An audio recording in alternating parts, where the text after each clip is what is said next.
Olá, pessoal. Vamos nessa aula de hoje dar continuidade aos nossos estudos em relação ao crime de estelionato, tá certo? Aula passada nós estudamos a figura do artigo 171, denominada, de estelionato. É mais um crime aí que compõe a classificação, o título, previsto no Código Penal dos crimes contra o patrimônio. Ouso eu dizer a vocês que neste segundo bimestre é o crime que mais exigirá de você atenção nos estudos, principalmente pelos elementos que estudaremos na aula de hoje. Vai exigir de você um conhecimento, digamos, de elementos e institutos do direito civil que são aplicados para o reconhecimento do crime de estelionato, tá certo? Tem uma boa notícia aí para vocês: o nosso crime de estelionato, na sequência, terminamos ele na próxima aula. Essa aula de hoje, creio eu, ainda que não teremos condições, temporais para poder finalizar o estudo, mas na próxima aula nós, pelos cálculos, finalizaremos aí o estudo do estelionato e iniciaremos o estudo da receptação, que é o último tema de estudo deste nosso bimestre, deste nosso semestre, tá ok? Aí é só se preparar para as provas, que também tenho certeza que serão tranquilas, e, consequentemente, as férias, tá certo? Maravilha, pessoal. Então vamos lá, relembrando, a aula passada, a questão do estelionato. Enquanto bem jurídico protegido, nós temos o patrimônio, não poderia ser de forma diferente. Em relação ao objeto material, nós vimos que há uma dicotomia, uma dualidade aí, em relação ao patrimônio e à pessoa, Vantagem ilícita em prejuízo alheio. Enquanto o núcleo do tipo, nós vimos que é o verbo obter e todas as suas conjugações, considerando melhor os elementos normativos do tipo, como, por exemplo, vantagem ilícita e prejuízo alheio, induzindo ou mantendo alguém em erro, mediante artifício ardil ou outro meio fraudulento. Então, são todas conjugações, tá?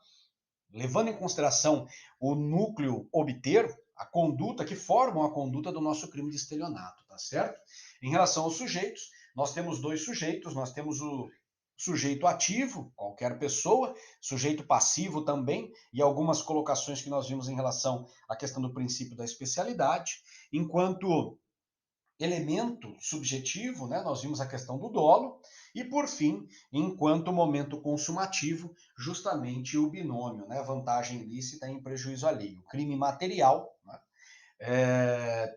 não é especificamente em relação à questão do direito penal, mas mais relacionado à questão do direito processual, mas se me permitam, eu gostaria até de fazer aí um parênteses com vocês em relação a essa questão do momento consumativo, se você fizer uma rápida pesquisa na jurisprudência dos tribunais superiores, você encontrará diversos posicionamentos, essa é a verdade, diversos posicionamentos quanto à competência para julgamento do crime de estelionato. Essa questão da competência, você estudará no processo penal, mais especificamente quando tratar do artigo 70 do Código de Processo Penal. Em relação ao momento consumativo, para a gente aqui é tranquilo, É um crime material, então efetivamente a nossa vítima experimentou o prejuízo. Mas quando você for enfrentar esse tema lá no processo penal, você verificará que são vários os posicionamentos eleitos aí pela questão da jurisprudência, tá certo?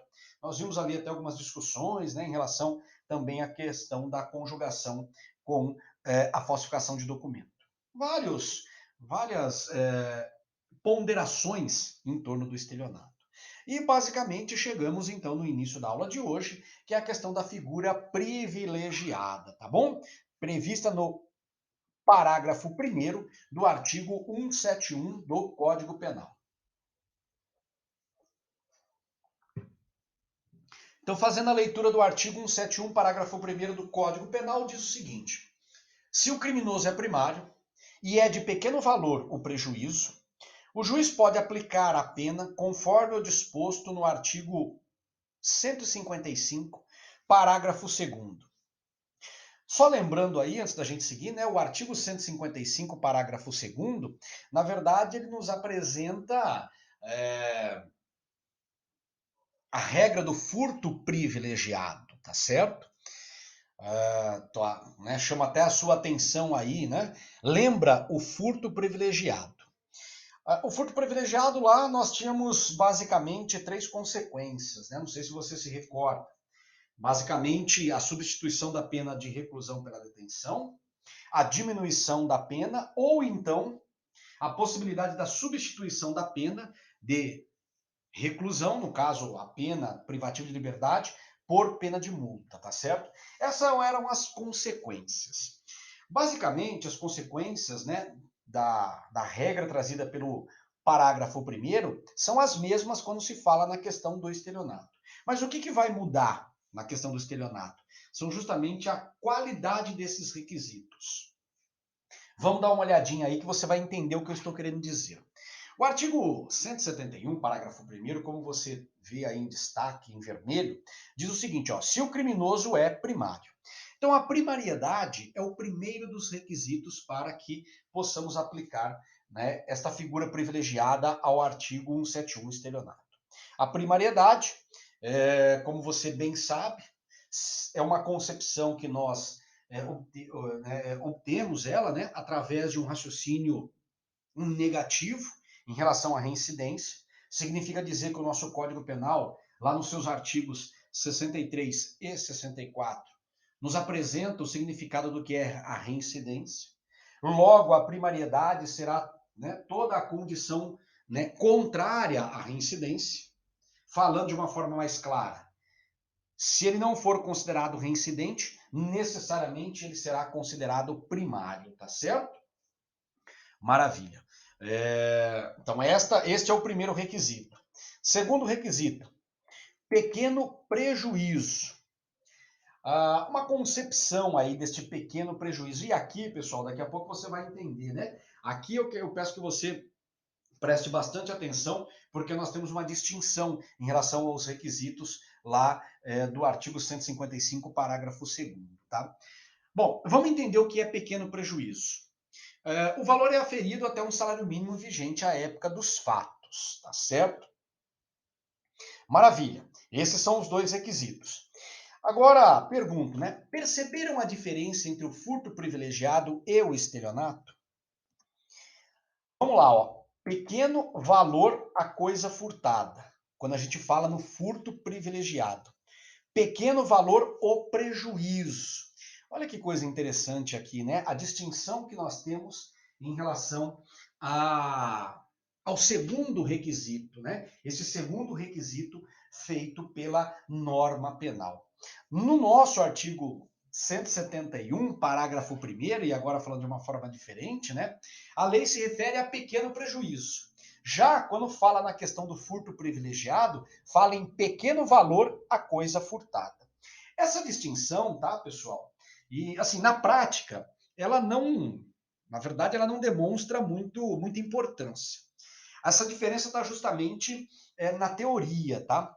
Ambos levam em consideração um salário mínimo. Mas por que, e pergunto, que o furto privilegiado fala em coisa e o estelionato privilegiado fala em pequeno valor? Desculpa, em pequeno valor ou, né, ou prejuízo.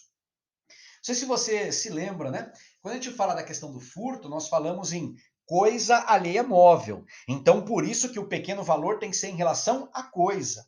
Quando a gente fala no estelionato, nós não temos a expressão de coisa alheia móvel, nós temos a expressão, né, o binômio, a conjugação de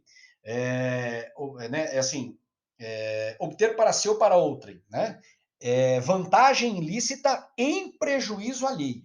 O binômio, vantagem ilícita em prejuízo alheio. Então perceba que quando se fala em pequeno valor ou prejuízo, se refere justamente ao vantagem ilícita em prejuízo alheio. E este prejuízo ele pode ser tanto material quanto imaterial. Diferentemente do furto, quando se fala de coisa e, consequentemente, você tem que pensar em bem material. Mais uma vez, para a gente arrematar e, consequentemente, seguir, essa distinção ela é fundamentada justamente em razão da construção da própria ideia do crime, dos próprios elementos do crime. No furto se fala em coisa, No estelionato se fala em prejuízo. Então, consequentemente, quando você fala em pequeno valor, você tem que, consequentemente, também falar em pequeno prejuízo. Né? Maravilha? Por isso que eu falei para vocês, é uma distinção muito mais teórica do que propriamente prática, tá certo? Seguindo aí, então, pessoal, as figuras equiparadas. Aqui, né, o bicho pega e nós temos que entender muito de direito civil, tá?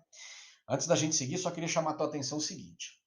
As figuras equiparadas, elas devem ser interpretadas, tá? Com base nos elementos da figura principal do nosso estelionato, do nosso caput, salvo as disposições expressamente contrárias. Quais são essas disposições expressamente contrárias? É o que a gente vai ver daqui em diante. O que eu quero que você tenha em mente, antes da gente seguir, tá? E consequentemente desenvolver a habilidade, é o seguinte: enquanto bem jurídico protegido, objeto material, enfim, elemento subjetivo, núcleo, nós temos o quê? Os mesmos ensinamentos, as mesmas lições que nós aprendemos na figura principal, com uma ou outra alteração, com um ou outro valor que é agregado. E por uma escolha do nosso legislador, ao invés de prever uma figura qualificada com uma pena maior, não. Ele entendeu por bem, neste caso, fixar meramente a mesma pena. Ou seja, por isso que é chamado de figuras equiparadas, tá certo? Maravilha? Primeira figura. Ela é denominada, pessoal, dentro do estelionato, como disposição de coisa alheia como própria.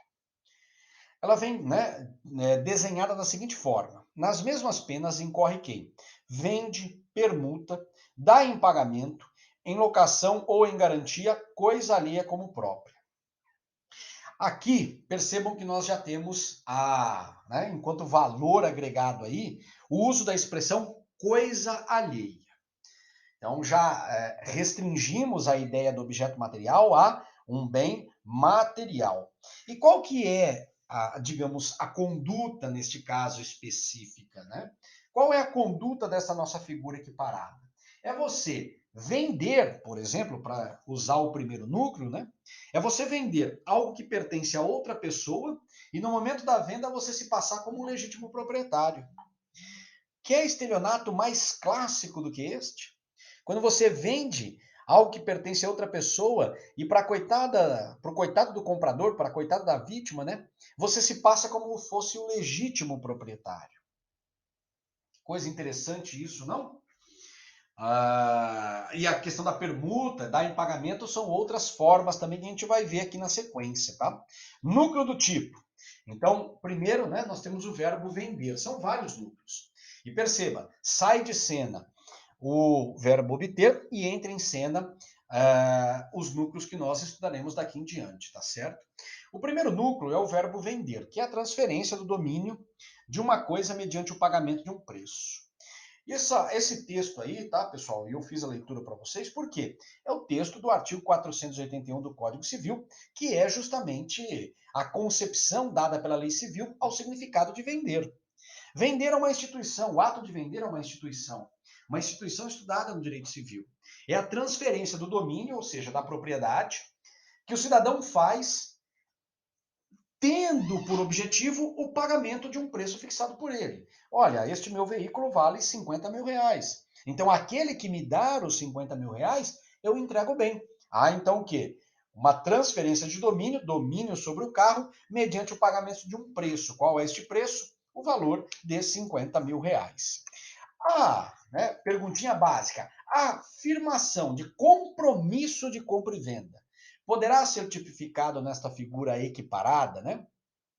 Percebam que é uma forma de contrato, né? Estudada lá no direito civil, não sei se você já viu, mas denominado, né, de compromisso de compra e venda. Neste caso, pessoal, por posicionamento jurisprudencial do STJ, nosso ministro Og Fernandes, o contrato de compromisso de compra e venda, digamos assim, é já apontado como o início da venda, da compra e venda. Então, consequentemente, no posicionamento, né, é possível o reconhecimento da figura, né, equiparada em estudo, da figura do estelionato, né, equiparado em estudo, sem se falar em analogia em Malamparte, né? Este, digamos, né, é um posicionamento recente de 2009 do nosso Superior Tribunal de Justiça, e eu só gostaria de chamar a sua atenção, pessoal. É um posicionamento, assim, diga de passagem, que prevalece, tá?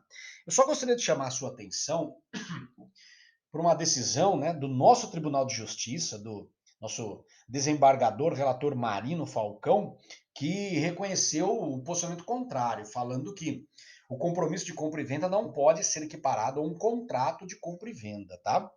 Mas, e eu citei para vocês aqui porque é uma questão do Tribunal de Justiça do nosso estado de São Paulo, mas se você tiver que responder uma questão, por exemplo, num concurso, ou até mesmo se você tiver que se posicionar doutrinariamente a respeito do tema, nós temos como posição majoritária a do STJ, porque o tribunal, né, o Superior Tribunal de Justiça, é um tribunal com aplicação em todo o território nacional e não só a um ou a outro estado. Maravilha? O segundo núcleo aí é a questão da permuta. Permuta é a troca. Não tem dinheiro, não tem preço. O grande, né, barato aí da distinção da venda e da permuta é justamente o não envolvimento de um preço. A troca, segundo o artigo 533 do Código Civil, é a entrega de uma coisa por outra. É a troca de uma coisa pela outra. Então eu entrego, digamos, 100 sacas de café e recebo em troca um veículo. Eu entrego um veículo e recebo em troca outro veículo. Nós temos então o quê? Uma permuta, uma troca de bens, sem o envolvimento de um preço. Não existe um preço. O que acontece então no crime, na nossa figura? O cidadão ele simplesmente troca um bem que não lhe pertence, mas que para nossa vítima ele coloca como se fosse de sua propriedade, tá certo? Terceiro núcleo, dar em pagamento, né? Daí a lei fala, né? O texto da lei fala em dar em pagamento, mas nós entendemos como dar em pagamento, né? Neste caso, pessoal, para distinguir dos outros anteriores, né? Você deve ter em mente a pré-existência de uma dívida e, consequentemente, o cidadão entrega um bem que não lhe pertence, mas que ele faz como se fosse seu, como uma forma de compensação, essa é a verdade, como uma forma de pagamento desta dívida. Como diz o artigo 356, né, é o recebimento pelo credor, ou seja, então eu tenho uma relação de dívida, credor e devedor, de coisa que não seja dinheiro como forma de pagamento, tá certo? Existe uma dívida pré-existente e, consequentemente, em cima desta dívida, o nosso criminoso ele entrega a coisa como forma de pagamento. Só que esta coisa não lhe pertence segundo o direito, tá bom? Quarto núcleo, da locação. Locação relacionada, né, àquela questão da transferência da posse mediante contraprestação. Basicamente, a conduta aí, ela leva em consideração o fato do nosso criminoso alugar um bem que não lhe pertence e, consequentemente, se locupletar pela contraprestação ofertada pelo locatário, tá? Artigo 565 e seguintes do Código Civil, e também nós temos a lei, né? 8.245.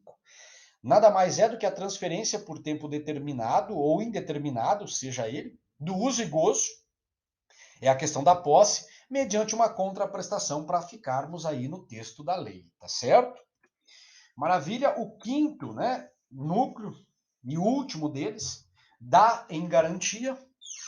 Então nós temos aí o fato do cidadão ofertar a coisa alheia como uma forma de garantia da dívida. E é importante ressaltar aqui, pessoal, neste dar em garantia, neste núcleo, que o cidadão, na verdade, ele não está fazendo o pagamento, ele não está fazendo a permuta, ele não está realizando. Ele está ofertando o bem como uma forma de garantia de que no futuro ele irá quitar a dívida. Existem, né, enquanto garantias no nosso Código Civil, alguns institutos, né? No caso, o penhor, a hipoteca e a anticrese, tá? São institutos próprios do direito civil, que são, digamos, contratos de garantia, que garantem o credor caso o devedor não venha pagar mediante o oferecimento de um bem, tá certo? Para os nossos estudos, tá? Eu quero que você tenha em mente o seguinte: eu não vou te perguntar em momento algum o que é penhor. Eu não vou te perguntar em momento algum o que é uma hipoteca. Eu não vou exigir de você conhecimento sobre o significado do que é anticrese. Não, tá? Confesso até a vocês que, assim, são institutos de direito civil que, até esse que vos fala aqui, né, ele não tem grande familiaridade com isso. A gente sabe, digamos, as concepções básicas. Mas, em momento algum, eu estou aqui para exigir de você o significado de cada um deles. O que eu quero que você tenha em mente para o nosso estudo, até porque, assim, lá no direito civil você vai estudar.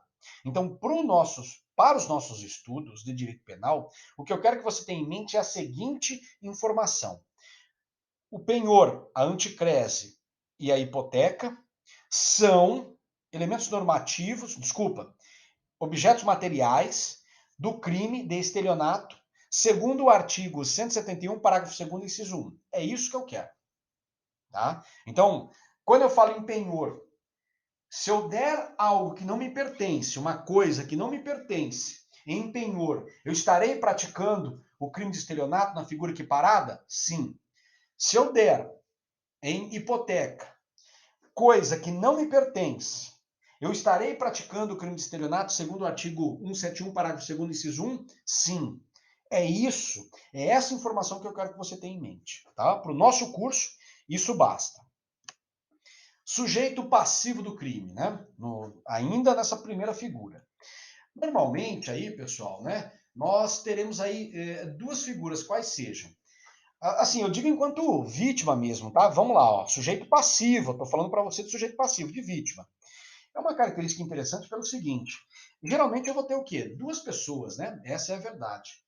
Porque, por exemplo, se eu vendo algo que não me pertence, eu vou estar enganando quem? Eu vou estar enganando, primeiro, aquele coitado que comprou gato por lebre, comprou algo que, né, não pertencia à pessoa que lhe vendeu, mas eu também estarei colocando, né, em maus lençóis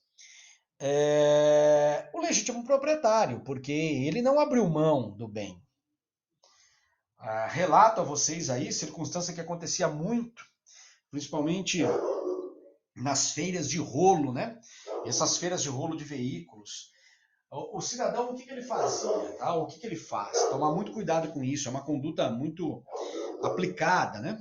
O cidadão, ele basicamente, ele ia até a feira do rolo e negociava a compra de um veículo. Aí, nessa negociação, ele ofertava lá um cheque sem fundos, ou então, né, que acontecia muito, ele pegava o telefone do suposto vendedor e depois, durante a semana, ele retornava a ligação falando que tinha se interessado pelo veículo e que queria comprar o veículo. Mas ele poderia só retirar o veículo depois das 6 horas da tarde, fora do expediente bancário. Então ele ia até a vítima e aí, né, combinava com a vítima de que iria fazer o pagamento mediante um depósito bancário. Depósito de cheque ou valores. Então o que ele fazia? Ele ia até o banco junto com a vítima ficava esperando lá fora, dentro do veículo. Ele adentrava a agência, ele pegava um envelope vazio, depositava esse envelope vazio na conta da vítima, com valor, por exemplo, de 10 ou 15 mil reais, e, consequentemente, ele saía e ofertava esse comprovante que a maquininha, né, lhe disponibilizava, e ofertava o comprovante. Então, consequentemente, a vítima, achando que o dinheiro estava na conta dela, ela até às vezes ia conferir e realmente constava, é porque o expediente bancário ainda não tinha conferido os envelopes, e entregava o veículo. O que esse cidadão que ele fazia? Ele saía dali e, consequentemente, já oferecia esse veículo, né, na internet para outra pessoa. Ele oferecia por um valor até abaixo do mercado para poder vender rapidinho. Então, digamos que o veículo valia 15 mil. Ele ofertava esse veículo por 13. Rapidamente, um suposto interessado telefonava, negociava com ele e ainda saía por 12. O que ele fazia? Ele levava o veículo, até esta pessoa, recebia os 12 mil reais e entregava o veículo. Passado 2, 3 dias, a vítima percebia que o dinheiro não tinha caído na conta dela. O que ela fazia? Ela ia na delegacia denunciar. Por que o dinheiro tinha caído na conta dela? Porque o envelope estava vazio. Neste caso, o nosso estelionatário, o que ele fazia? Ele iniciava a conduta, né, do estelionato justamente no instante em que ele ia lá e depositava o envelope vazio. Ele tomou para si o veículo. Mas ele fechava, digamos, a conduta, ele finalizava esta conduta a partir do momento que ele entregava esse veículo para uma terceira pessoa de boa-fé e recebendo, né, um suposto pagamento. Geralmente nós tínhamos o quê? Duas vítimas. O formal proprietário do veículo e o legítimo comprador do veículo, né? Que no final das contas acabavam discutindo porque ambos se posicionavam como vítimas e, consequentemente, desejavam ficar com o veículo, cada um para si. Né? E os dois tinham razão ali, porque um foi enganado e o outro comprou e também foi enganado. Mas ele vendeu coisa ali como própria, tá certo? O nosso estelionatário, maldito estelionatário, vendeu coisa alheia como própria, tá certo? Então, seguindo aí nos nossos estudos, depois da gente, né, dialogar a respeito de uma conduta muito comum em relação ao estelionato dessa nossa figura, seguimos aí para o momento consumativo, tá certo? O momento consumativo, pessoal, neste caso, como nós temos vários verbos, tá? E todos eles se distinguem do verbo principal lá do núcleo, que é o obter, e essa é uma característica marcante, então cada um deles nos indicará um momento específico da consumação. Quando eu falo no verbo vender, é no ato do recebimento do valor. Eu vendi coisa alheia, e onde que se consuma o crime? A partir do momento que eu passei a negociar, eu já iniciei, tá? Eu iniciei a minha conduta criminosa, os atos de execução, para falar em iter crimes. Mas essa conduta estará fechada, plenamente composta a partir do momento que eu recebi o valor. Quando a gente fala na questão da permuta, no ato de recebimento do bem permutado, ou seja, no momento da troca. Dar em pagamento, no ato que se obtém a quitação da dívida. Eu ofertei algo que não me pertence. A partir do momento que aquele que recebeu me dá a quitação, a minha conduta está fechada. No verbo dar em locação. Então, justamente no primeiro recebimento do aluguel. Porque é ali que você obteve a vantagem ilícita em prejuízo alheio. Né? Dar em garantia. No caso da garantia, no momento em que o agente consegue um empréstimo ou o benefício, né, financeiro, dando em garantia o bem que não lhe pertencia. Então perceba que para cada um dos verbos eu tenho um momento específico em relação ao momento consumativo, tá ok? Maravilha. Segunda figura. Artigo 171, parágrafo 2º, inciso 2. É a denominada alienação ou alienação fraudulenta de coisa própria. Diz a lei, vende, permuta, dá em pagamento ou em garantia coisa própria inalienável, gravada de ônus ou litigiosa, ou imóvel que prometeu vender a terceiro, mediante pagamento em prestações, silenciando sobre qualquer dessas circunstâncias. Antes da gente seguir, eu só gostaria de chamar a atenção uma distinção bastante clara. Perceba que no inciso primeiro, eu, né, realizo a conduta vender, permutar, dar em locação, dar em garantia de algo que não me pertence, de algo que não está na esfera do meu patrimônio. Nessa segunda figura, nesse segundo inciso, é o contrário. Eu negocio, né, de uma forma geral, algo que me pertence, que está na esfera do meu patrimônio, mas que, em virtude de alguma condição que nós vamos verificar mais adiante, né, aí, eu não poderia fazer, ou pelo menos não poderia fazer naquelas condições, tá certo? Olha que coisa interessante, uma distinção, né, muito interessante em relação ao nosso estudo, tá? Então vamos lá, núcleos. Basicamente, pessoal, nós temos os mesmos núcleos, né? Não sei se você percebeu aí, vende, permuta, dá em pagamento ou em garantia. Com uma única exceção. E esta única exceção é justamente dar em locação. Por quê? Porque a locação, tá, pessoal, existe uma razão lógica aí. O fato da locação, né? Quando o bem é locado, o meu bem é locado, Não existe restrição quando este bem, por exemplo, estiver gravado de ônus ou ser algo litigioso, ou que eu prometi através de um compromisso de compra e venda, vender a terceiro. Todos esses institutos não me, digamos, me impedem de eu praticar a locação. Então, de forma, digamos, escorreita, de forma correta, esta é a razão desse nosso inciso segundo, não prever o verbo dar em locação, tá certo?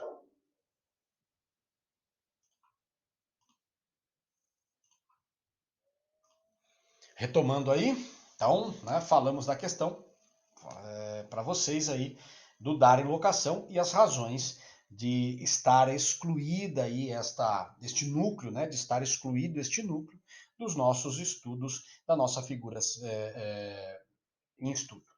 Os objetos materiais, tá?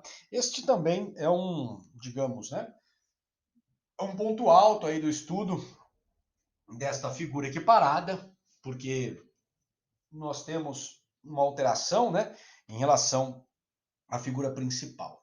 Perceba aí, tá, pessoal, que neste caso nós estamos diante, enquanto objeto material, de coisa da propriedade, da esfera do patrimônio do próprio autor do crime.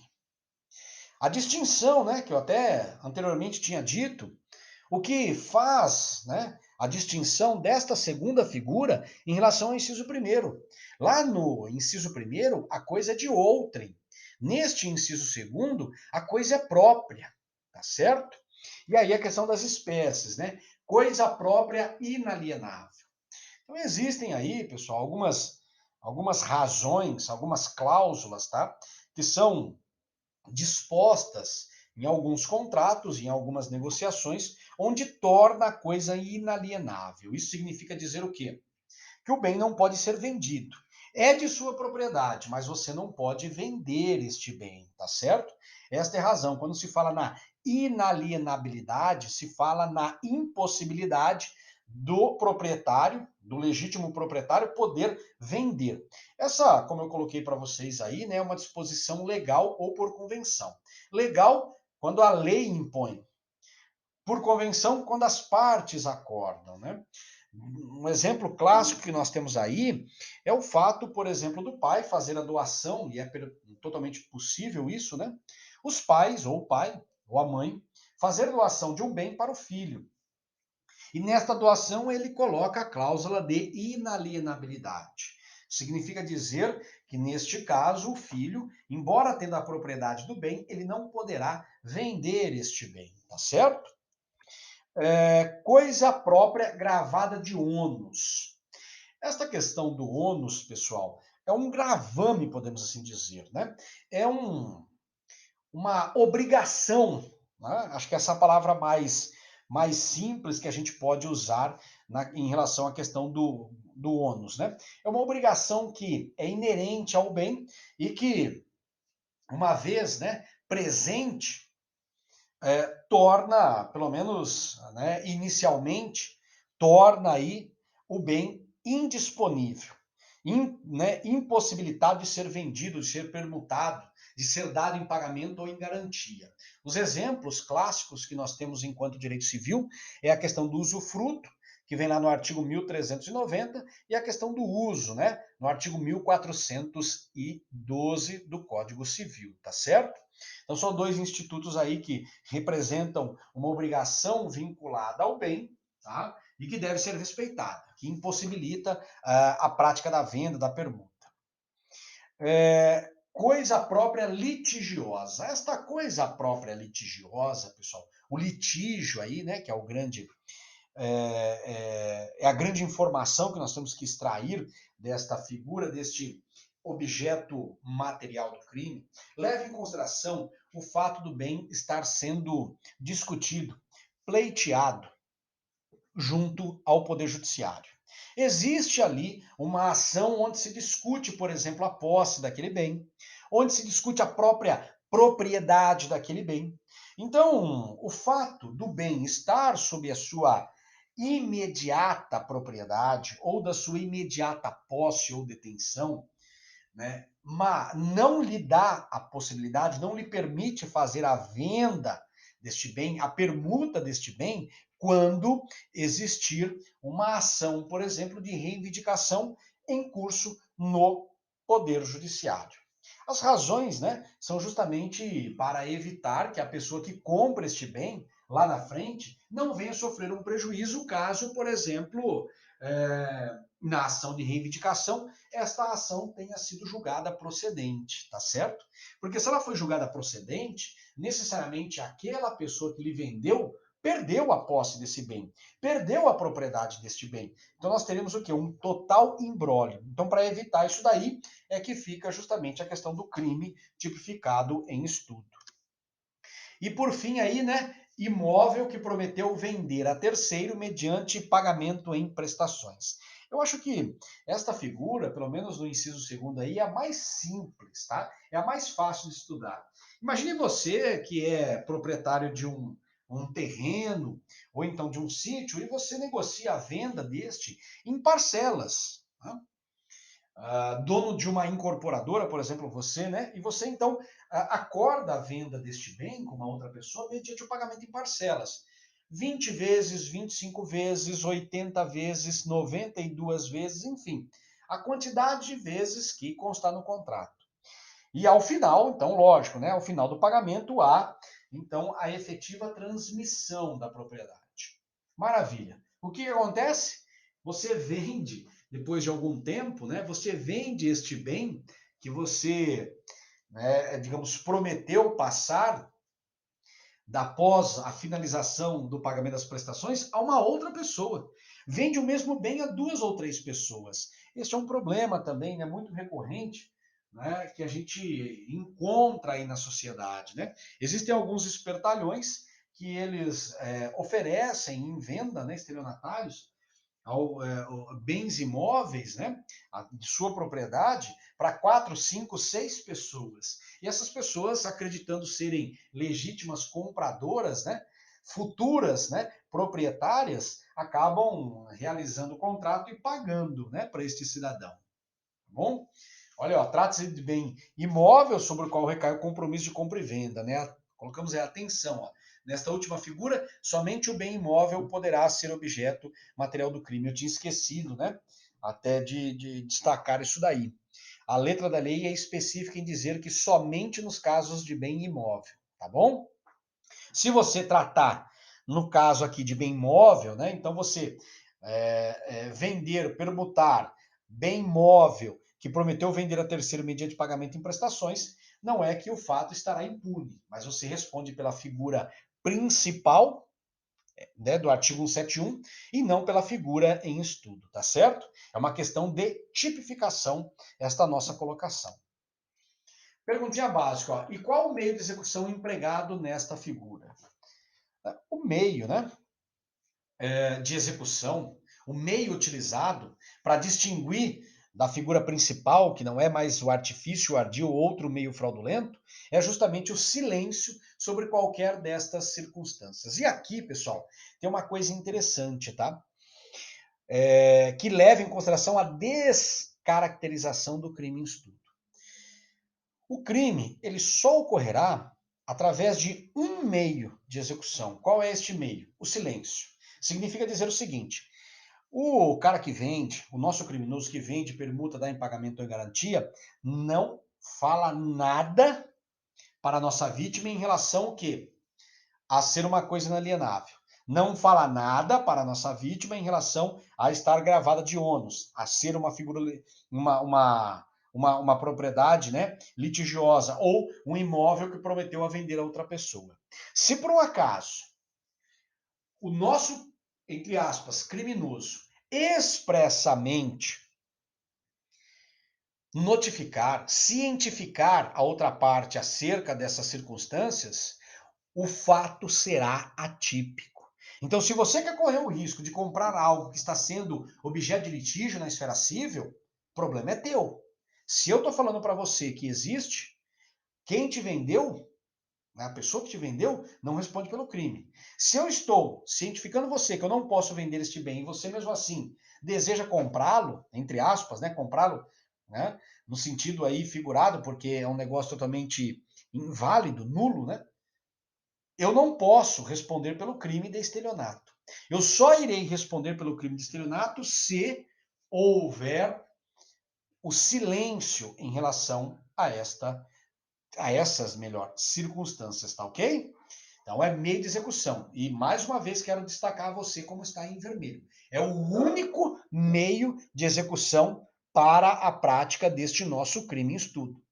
Se você utilizar qualquer outro meio em consideração, o fato será atípico. É o silêncio, tá certo?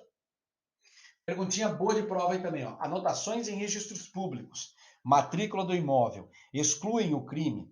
Essa pergunta, pessoal, é relacionado, né, com relação aos bens imóveis, e nós sabemos que todo bem imóvel ele é controlado, né, a sua vida, a sua existência é controlada através da matrícula do imóvel constante dos registros de imóveis, dos cartórios de registros de imóveis.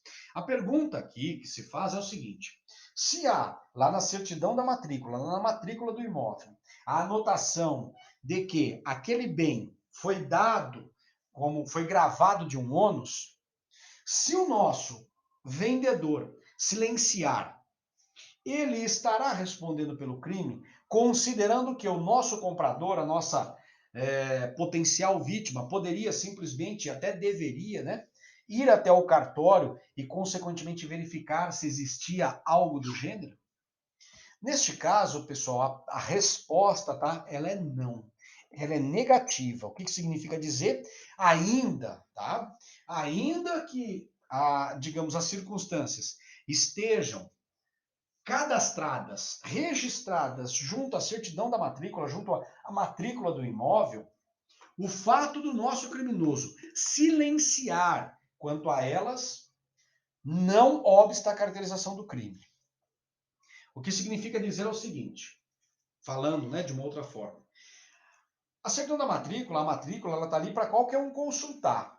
Toda vez que você negociar um bem imóvel, é de interesse que você vá até o cartório de registro de imóveis e peça uma certidão da matrícula para ver que tudo está ok.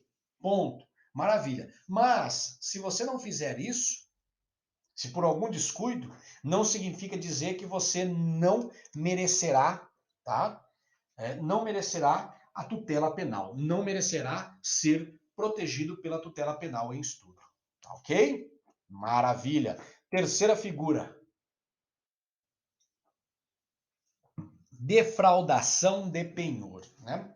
Penhor aí é uma expressão que nós já estudamos, ou melhor, estudamos não, né? Me perdoem. Nós não estudamos o penhor. Nós estudamos, né, digamos, a figura do penhor aplicada ao estelionato. Ou seja, não concepção, mas consideração do penhor no estelionato. E nós temos uma terceira figura aí chamada defraudação de penhor. Artigo 171, parágrafo 2º do Código Penal, inciso 3º. Nas mesmas penas incorre quem defrauda mediante alienação não consentida pelo credor ou, outro modo, a garantia pignoratícia, isso é significado a penhor, tá? Quando tem a posse do bem empenhado. Isso é uma questão interessante e aqui, tá, pessoal, tem que tomar muito cuidado e eu vou explicar para você na sequência pelo núcleo do tipo. Olha só, né? O verbo aqui, o núcleo do tipo, é o verbo defraudar, que na verdade significa a fraude, né? A ilusão, iludir, enganar alguém e, por fim, tirar o próprio proveito. Né? Este é o significado.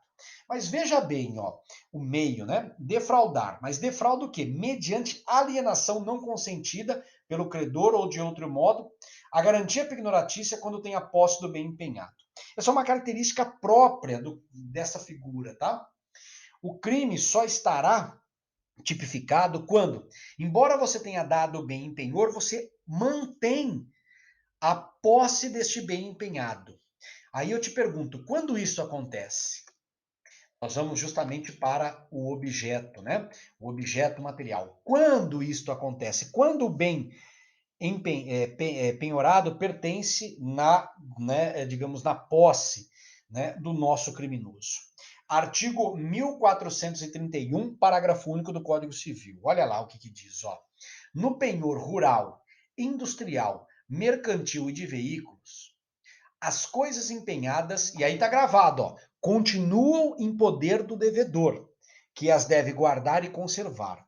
Ou seja, a nossa figura em estudo, quando fala da questão da garantia pignoratícia, ela é específica em relação à garantia pignoratícia rural, a garantia pignoratícia industrial, a garantia pignoratícia mercantil e a garantia pignoratícia de veículos. Por quê?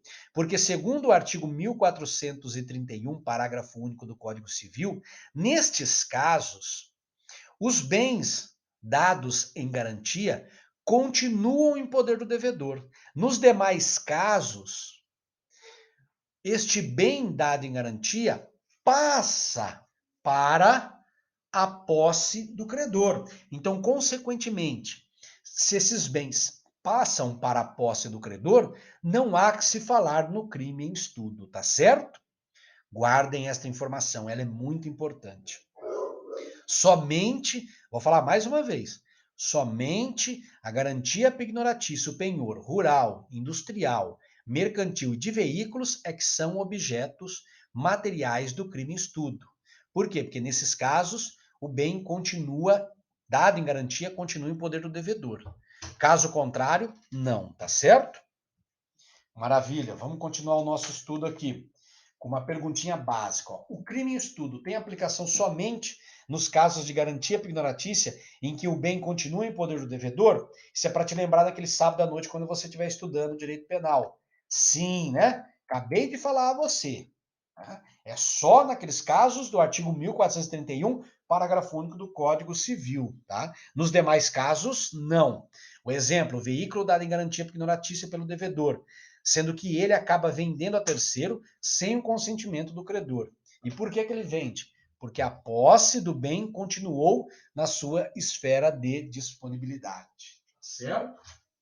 Quando eu falo esfera de disponibilidade, eu digo, trocando em miúdos aí, falando de uma forma mais clara, né? Continuou em suas mãos. Você está usando do bem, você é o devedor.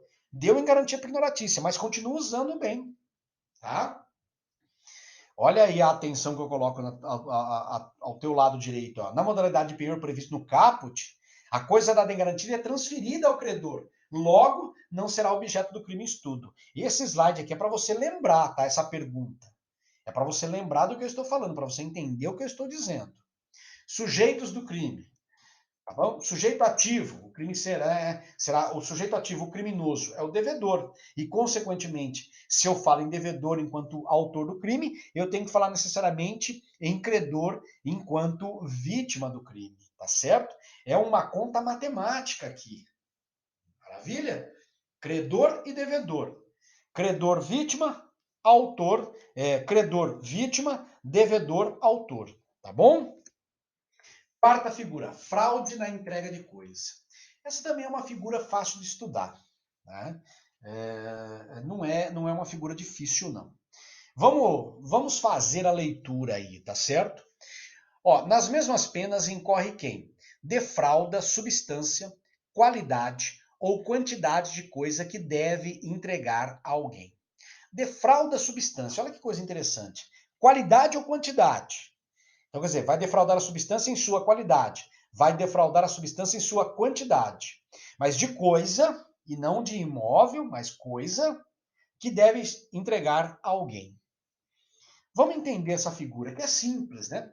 Núcleo, então, o defraudar, tá certo? Nós já vimos, né, o significado de fraudar, de causar uma ilusão, de enganar, né? O engodo, o engano.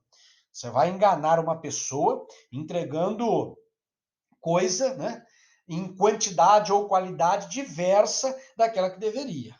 Esta é a verdade. A questão de prova, o mero inadimplemento encontra tipificação na figura? Não, né? De jeito nenhum, porque o inadimplemento é quando você não entrega. Né? Vamos voltar à pergunta aí, ó. Inadimplemento é mora, você não entregou.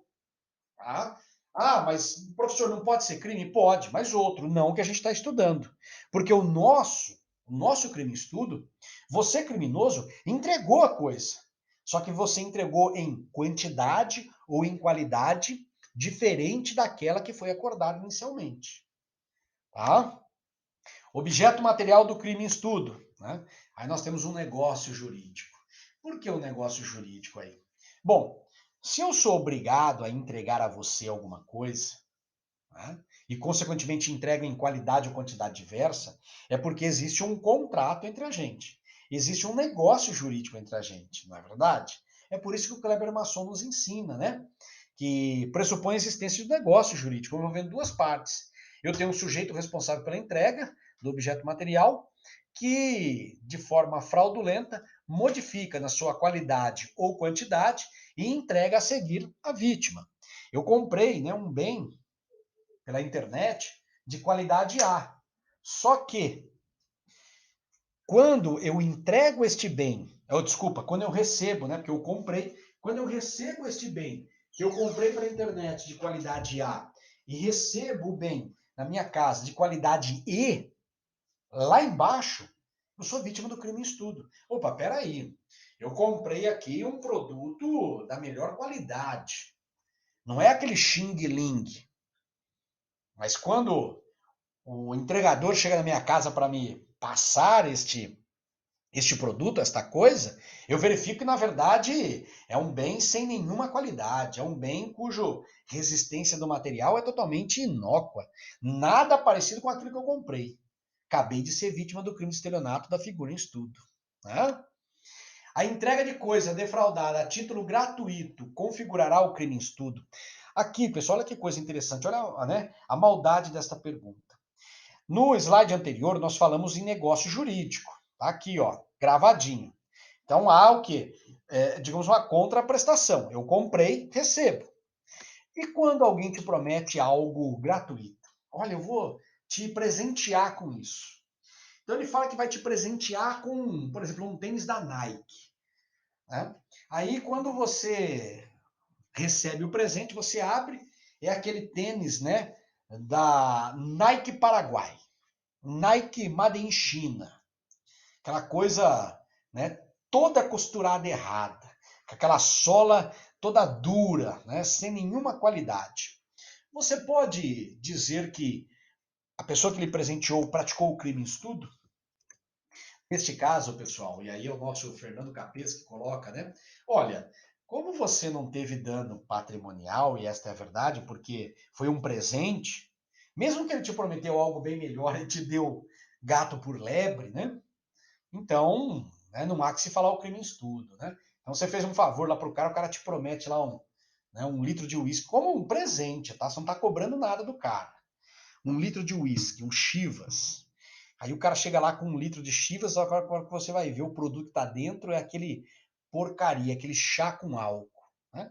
Um chá mate, onde o cidadão jogou um álcool ali dentro, um álcool etílico, e consequentemente te presenteou, tá certo? Esquece, tá? O crime em estudo. Por quê? Porque segundo o Capês, não tendo dano, havendo ausência de dano, não podemos falar o crime em estudo. O estelionato só estará presente nessa figura em estudo se a vítima efetivamente experimentar um dano. Lembra lá do binômio? Vantagem ilícita em prejuízo alheio. Se não houve prejuízo, não há o crime. Tá certo? E lembrando aí, tá, pessoal, antes de seguir, o crime em estudo, as figuras equiparadas só estarão presentes se efetivamente ocorrer o binômio, tá? Percebam que até agora, quando nós estudamos, em nenhum deles nós excluímos aquele binômio. Né? Então, vantagem ilícita em prejuízo alheio, tá certo? Maravilha. Sujeito ativo do nosso crime em estudo. É um crime próprio, porque basicamente leva em consideração a pessoa que está obrigada por um contrato a entregar coisa de determinada quantidade e qualidade, então específico é ela. Né? Não existe, né, a possibilidade aqui de se reconhecer qualquer pessoa, não. Tem que ser aquela pessoa indicada no contrato ou, usando a palavra do maçom, no negócio jurídico. Tá certo? E princípio da especialidade. Aqui, pessoal, são dois tipos, tá? Que hoje são classificados como crimes contra a saúde pública, que até pouco tempo, né? Salvo engano, acho que 2005, eu não tenho certeza, mas até pouco tempo atrás, eram tidas como estelionato e que hoje são crimes contra a saúde pública. O artigo 272, que trata da defraudação envolvendo substância ou produto alimentício, é aquela coisa de você prometer vender produto alimentício com uma qualidade e entregar outro. É um queijo caríssimo, é um vinho caríssimo e, consequentemente, quando você entrega, né, é uma porcaria. E a questão da defraudação envolvendo produtos destinados a fins terapêuticos ou medicinais, do artigo 273, né? Aí esse 273, inclusive, tem uma pena altíssima, né, que é de 10 a 15 anos, e leva em consideração a falsificação de remédios, né? Isso aí foi um problema que o Brasil enfrentou no começo do século, né, deste século atual, onde as pessoas, principalmente doentes com câncer, né, compravam medicação para o tratamento e, na verdade, estavam comprando pílula de farinha, né? Alguns anticoncepcionais também foram considerados, né? Também totalmente, naquela época, né? Totalmente inócuos, né? Eram pílula de farinha, nada mais do que isso, tá certo? Então, devido àquela e os problemas que se causou na sociedade na época, se achou por bem esculpir dois tipos penais específicos, então excluindo essas condutas em relação à figura em estudo, tá certo? Quinta figura, fraude para recebimento da indenização ou valor de seguro. Aqui é o famoso golpe do seguro, né? Você faz o seguro do teu carro, depois você mesmo dá fim dele e o teu objetivo que é receber o valor do seguro. Então diz lá a lei, ó, nas mesmas penas incorre quem destrói total ou parcialmente, ou oculta coisa própria, ou lesa o próprio corpo ou a saúde, ou agrava as consequências da lesão ou doença, com o intuito de haver indenização ou valor de seguro. Percebam aí, nobres combatentes, né, que estamos diante de uma figura que leva em consideração um contrato, a pré-existência de um contrato de seguro, tá certo? Essa é a grande jogada aqui da figura. Então você vai destruir total ou parcialmente, ocultar coisa própria ou o próprio corpo, né? Mas com qual objetivo? O objetivo é haver indenização ou valor de seguro, o contrato de seguro implicitamente existente. Núcleo do tipo, então nós temos ali o destruir total ou parcialmente, tá? Ou né, a coisa, o bem material. Nós temos também ocultar, né, que é outro núcleo, é esconder. O significado é justamente de você tornar oculto, esconder, né, não deixar à vista de ninguém a coisa própria, porque né, você quer receber o seguro, então você leva o carro lá para a tua fazenda, esconde ele lá naquele paiol e, consequentemente, o objetivo é fazer uma falsa comunicação de que o veículo foi furtado e, consequentemente, receber o valor de seguro, tá certo? E nós temos aí também a lesão, né? Lesar o próprio corpo ou a saúde. Nós sabemos também que existem contratos de seguro que levam em consideração a manutenção de partes do corpo humano, principalmente atrizes, né? Atores levam isso em consideração porque trabalham com a imagem. Então, quando você lesiona, né, com o objetivo único de fraudar o seguro e receber, você então responde pelo crime em estudo. E o agravamento, o agravar, tá? O quarto núcleo. É você, ao contrário do anterior, você não aqui, né? Porque lesa o próprio corpo, você produz a lesão. Quando a gente parte para o núcleo agravar, essa doença ela pré-existe. Esta lesão ela pré-existe, mas o que você faz de forma dolosa e com o objetivo de receber o valor de seguro? Você potencializa, tá certo? Esta lesão, esta doença pré-existente. Faz crescer, né? E elemento subjetivo não poderia ser outro, né? Com o intuito de haver indenização ou valor de seguro, né? O teu objetivo, o teu dolo é específico. Se você, por exemplo, ocultar coisa própria para fraudar uma ação, por exemplo, de separação, né? Muito comum isso entre consortes, marido e mulher. Então o cara vai e esconde porque não quer deixar para a mulher, ou a mulher vai e esconde porque não quer deixar para o marido, você pode responder por outro tipo penal, mas não este em estudo. Por quê? Porque pratica o crime em estudo somente aquele que tem por objetivo e único objetivo receber, né, a indenização ou o valor do seguro. É de uma forma geral o prêmio do seguro, tá certo? Então anote aí, neste caso em estudo, o dolo ele é na sua modalidade específica, tá certo? Questão de prova. Existe algum elemento normativo implícito aí? É o que eu falei para vocês, né? O contrato de seguro, né? Existe sim um elemento implícito. Qual é? A existência entre as partes de um contrato de seguro, né? Se não existir esse contrato, ou se esse contrato já existiu e não está mais em vigor, não há que se falar no crime em estudo. O crime em estudo só existirá quando houver este contrato. Falando em investigação, se me permitam, né, que é uma área que a gente labuta, quando se investiga alguém por este crime, a primeira coisa que você tem que juntar no inquérito policial, que é o caderno investigatório, é justamente o contrato. Olha, sem contrato não tem justa causa para que eu possa investigar alguém pelo crime em estudo. Tá certo? Maravilha. Sujeito ativo do crime. Então aí nós temos, né, o crime próprio. Eu tenho que levar em consideração o quê? Aquela pessoa que é proprietária, né, do bem, né, ou aquela pessoa que, né, que é o corpo humano, que ela é o objeto de contrato, né, do seguro, tá certo? Então só ele, uma terceira pessoa, uma interposta pessoa não pode fazer por ele. Pode sim ser coautora ou partícipe, mas autor do crime não. Tem que ser aquele especificado no contrato de seguro, tá certo? Isso é uma questão interessante, né? Característica de ser um crime próprio. E elemento, ou desculpa, momento consumativo do nosso crime em estudo, trata-se de um crime formal, significa dizer que o recebimento, o efetivo recebimento do prêmio, não é digamos, necessário para a consumação do crime. Basta o fato do cidadão, por exemplo, destruir o próprio veículo, lesionar o próprio corpo, ou praticar autolesão, ou até mesmo agravar, com o objetivo de receber. A partir deste momento, o crime estará consumado, independentemente do agente conseguir ou não receber esta vantagem devida. Tá certo?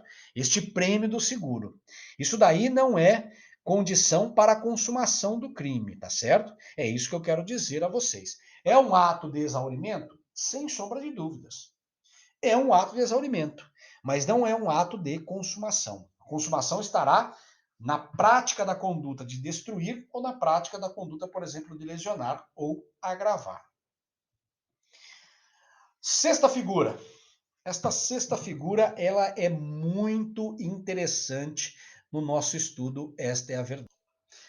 Então, pessoal, falando, né, do, do nosso crime, a última figura equiparada do nosso artigo 171, parágrafo 2º, é o famoso crime de fraude, estelionato mediante, né, fraude no pagamento por meio de cheques.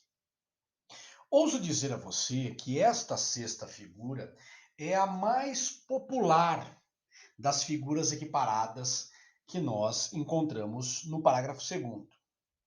É aquele famoso cheque sem fundos, né? Cheque borrachudo, bate e volta. E levando em consideração, então, esta característica específica, o legislador achou por bem desenhar no Código Penal, junto ao crime de estelionato, parágrafo 2º das figuras equiparadas, o inciso 6º, que traz a seguinte redação: emite cheque sem suficiente provisão de fundos em poder do sacado ou lhe frustra o pagamento. Então perceba aí, pessoal, que, né, alguns pontos que a gente vai discorrer. Primeiro, o verbo emitir. É colocar em circulação, você, né, põe em circulação. O que você vai colocar? Um cheque sem suficiente provisão de fundos em poder do sacado. Ou seja, você emitiu o cheque, só que esse cheque não tem fundos junto ao banco. Lá na sua conta corrente do banco, não existe dinheiro suficiente. E aí, por fim, a questão do frustrar o pagamento.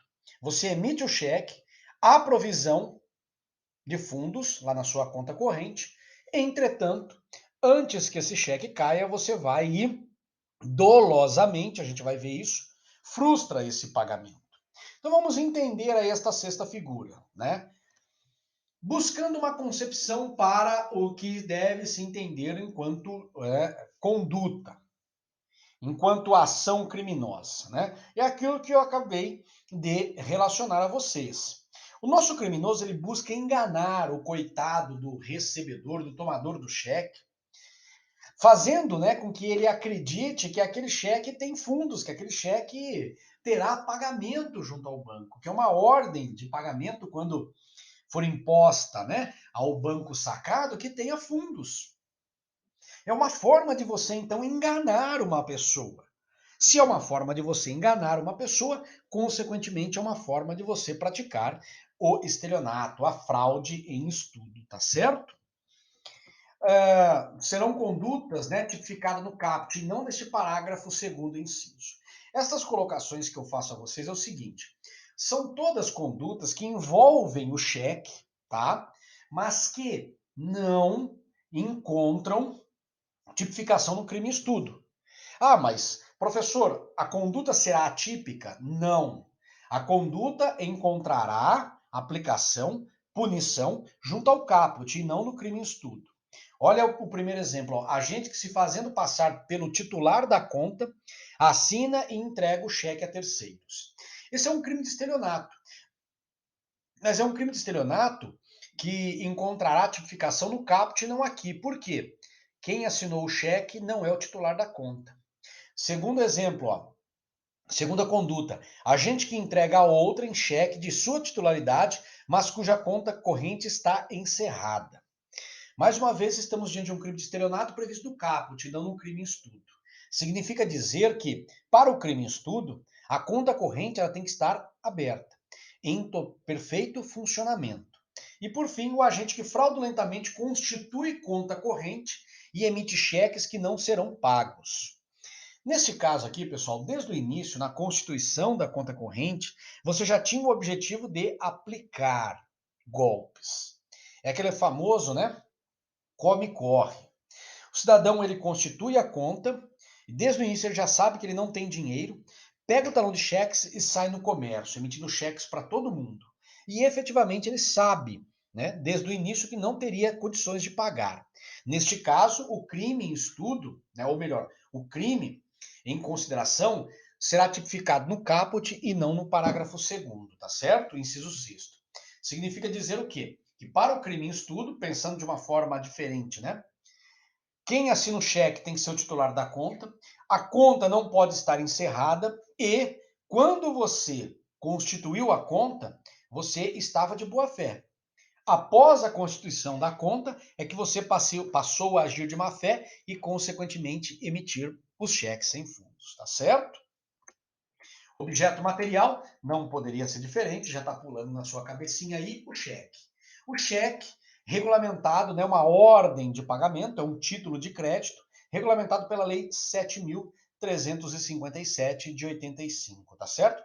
Esse é o nosso objeto material. Perguntinha básica de prova.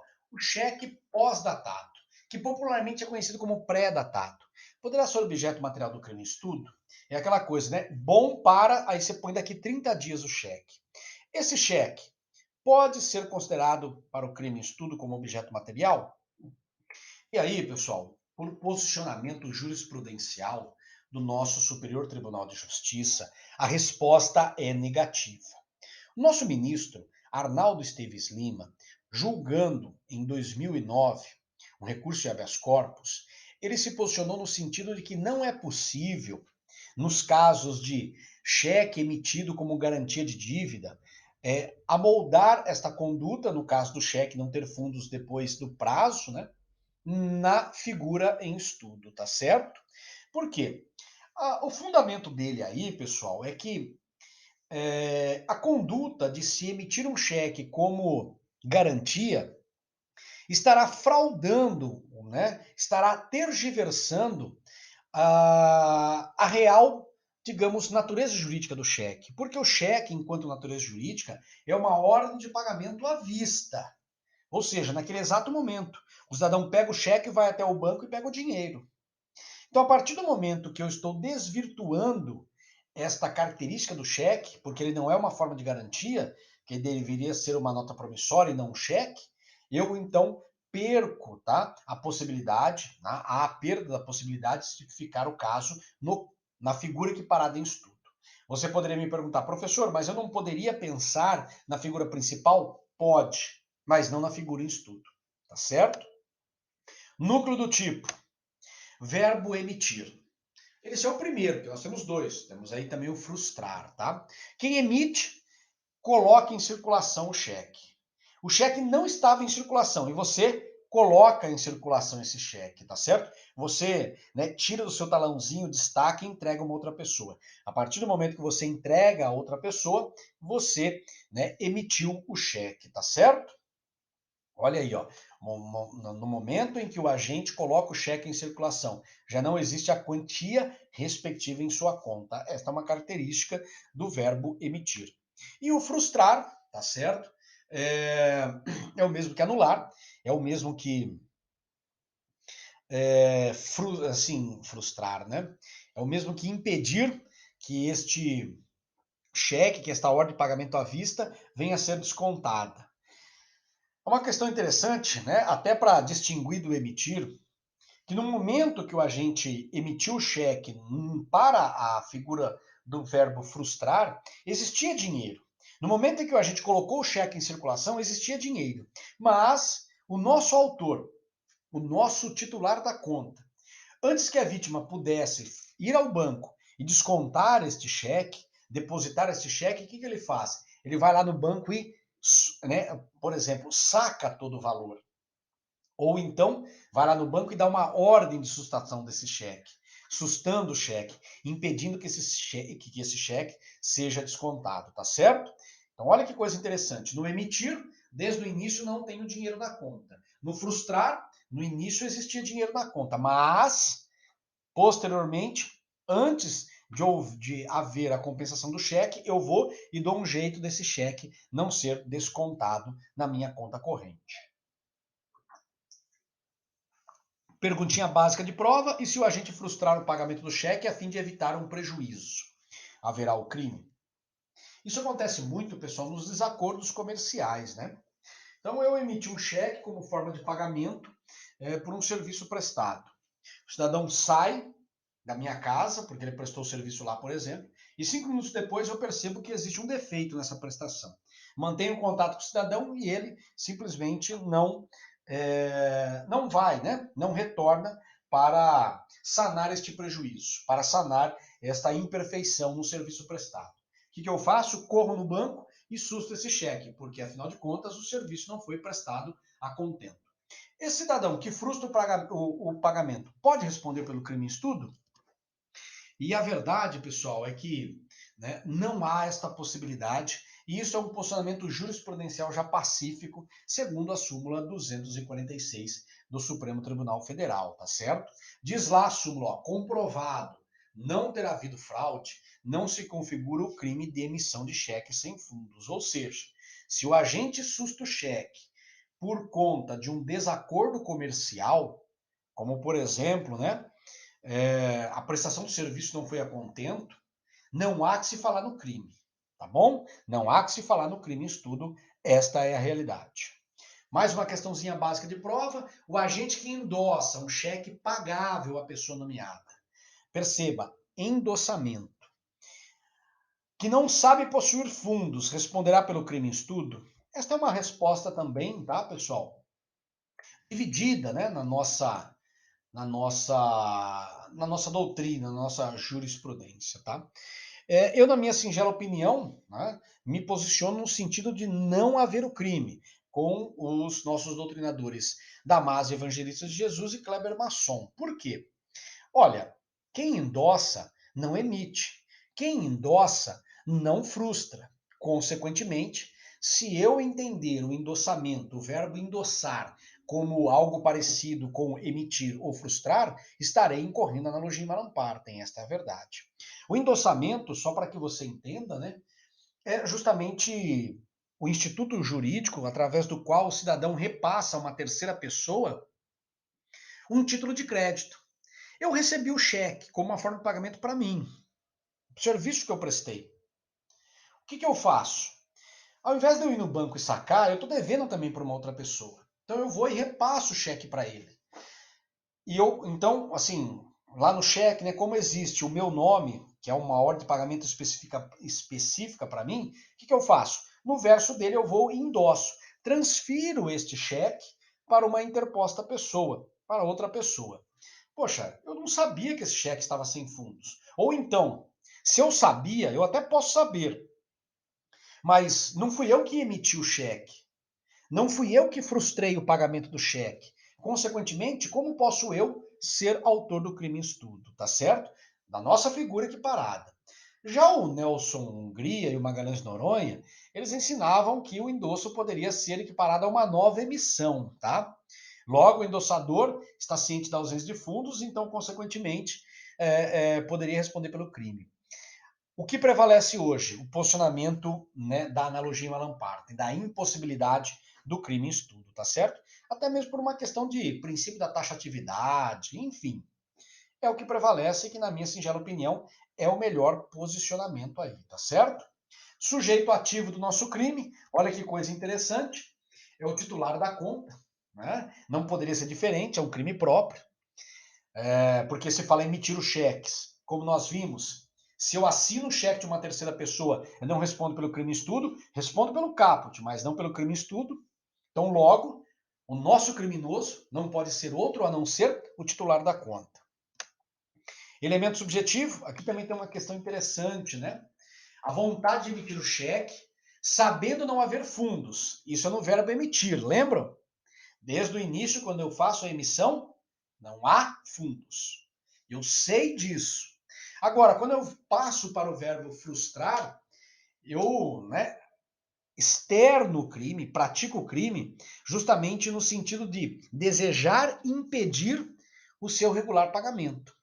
Eu sei que tem dinheiro na conta, mas de forma dolosa vou e retiro esse dinheiro, ou então emito uma ordem de sustação desse cheque. Tá certo? Olha, percebam aí que para cada núcleo há uma concepção do elemento subjetivo diversa. Uma concepção distinta.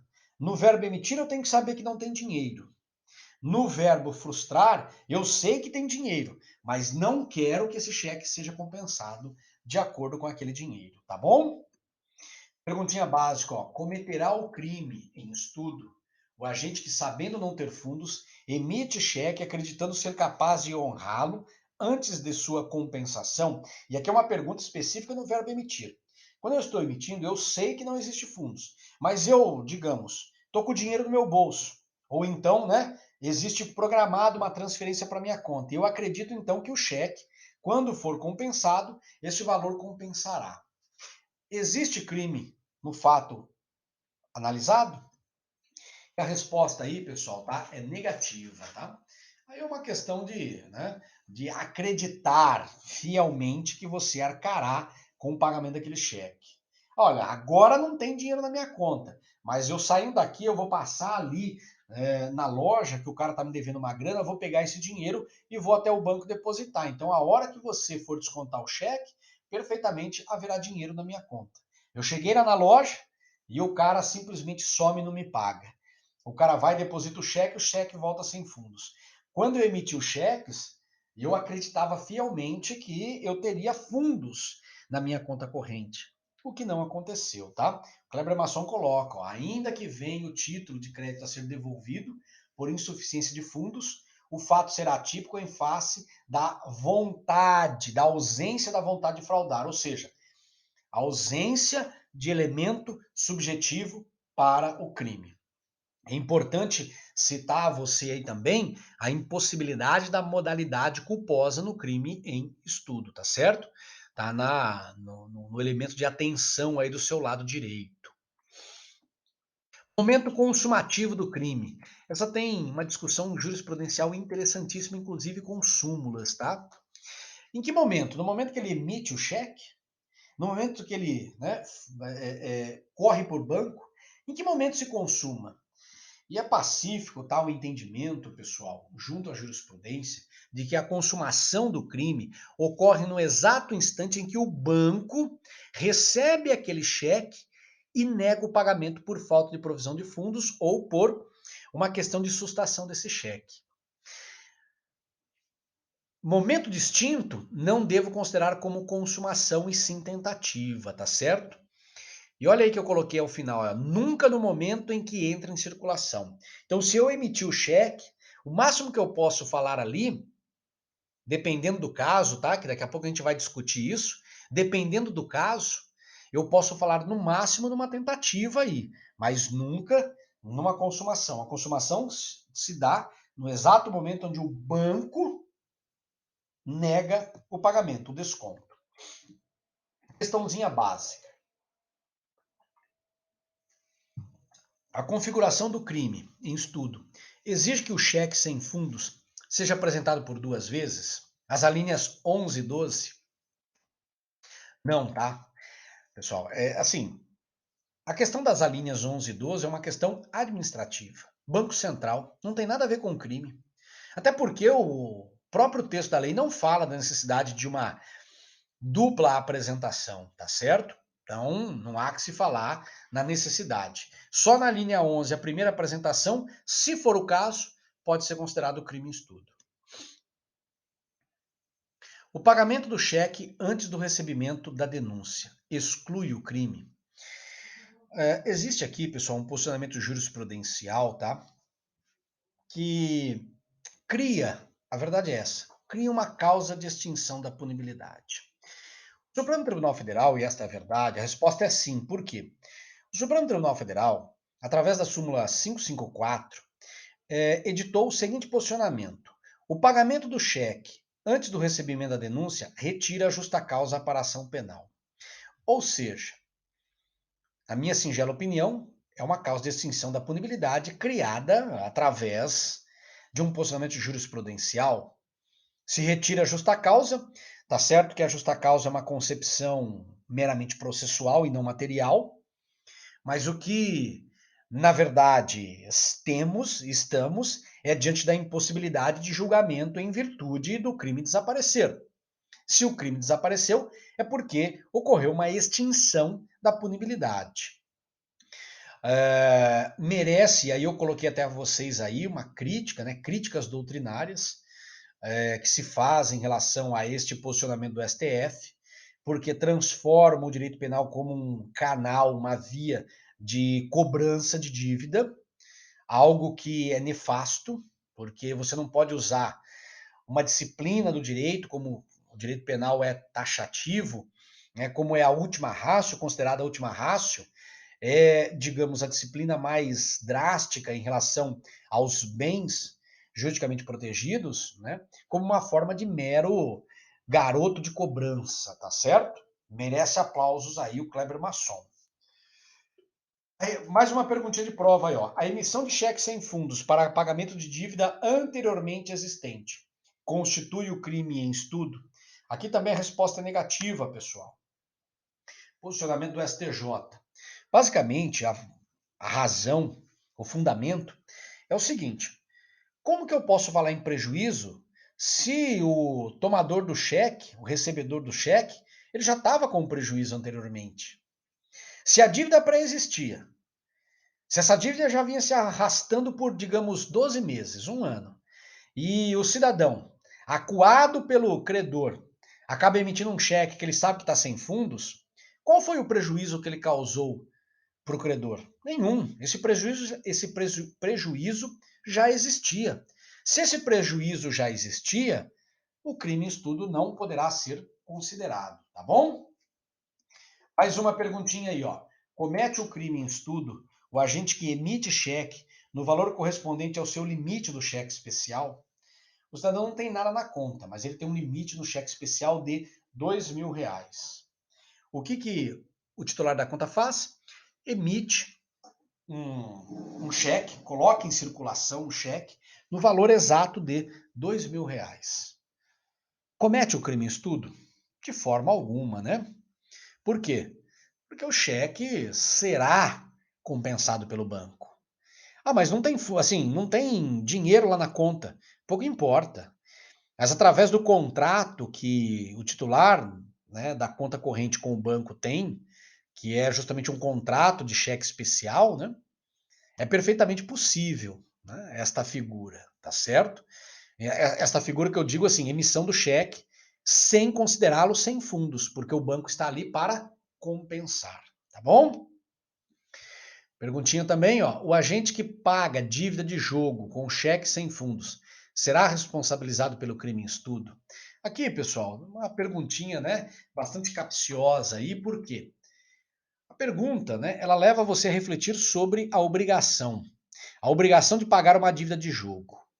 O que que acontece? O nosso direito civil, ele, basicamente no artigo 814, caput, primeira parte, ele exime o agente da obrigação de pagar dívida de jogo. A lei é clara em dizer, ó, as dívidas de jogo ou de aposta não obrigam o pagamento. Ou seja, se eu tenho uma dívida de jogo, o credor ele não pode entrar com uma ação para querer me cobrar, para cobrar deste valor.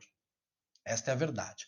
Então, baseado neste pensamento, se o direito civil não pode cobrar, como que o direito penal vai considerar enquanto prática de crime? Se não tem obrigação, não tem crime, tá? É o que o Magalhães de Noronha coloca. Ó. Ensina que o assunto deve ser resolvido diante do princípio de haver ou não haver a obrigação do pagamento. Se não há obrigação de pagamento, não há crime. Havendo obrigação de pagamento, há crime, tá certo? E aí, pessoal, com este último slide, finalizamos a aula de hoje, tá? Na próxima aula, vamos finalizar o estudo do estelionato e, consequentemente, vamos dar início ao estudo da receptação, tá ok? Fiquem com Deus e até a próxima.